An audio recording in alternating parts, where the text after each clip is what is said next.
Hey, boys and girls, I'm going to pick up where I left off with our Bible reading. I'm actually reading the English Standard Version now because my other Bible, when I took it to church, I left it in the car, so it's still in the car. So I want to pick up right after we were talking about Herod and how the wise men went back to their own country a different way. And the next part is chapter 2, verse 13. I'm going to take my glasses off so I can see. And we get to a section called the flight to Egypt.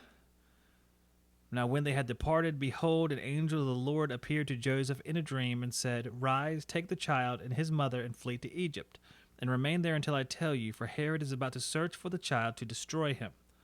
And he rose and took the child and his mother by night and departed to Egypt, and remained there until the death of Herod. This was to fulfill what the Lord had spoken by the prophet, Out of Egypt I called my son. The next section is called Herod Kills the Children. And this kind of proves how awful Herod really was, how evil his heart was. Then Herod, when he saw that he had been tricked by the wise men, became furious, and he sent and killed all the male children in Bethlehem and all that region who were 2 years old or under, according to the time that he had ascertained from the wise men. Then was fulfilled what was spoken by the prophet Jeremiah. A voice was heard in Ramah, weeping in loud lamentation, Rachel weeping for her children. She refused to be comforted because they are no more. So just think about that. How awful someone has to be. We just had this awful school shooting in Texas where all these children were just needlessly killed by this gunman who was disturbed psychologically. Don't know all about what he was all about, really don't. But know that his act was truly evil no matter what his state of mind was. There's no excuse for his act. And Herod's here making a calculation, a cold blooded calculation, just to kill every child.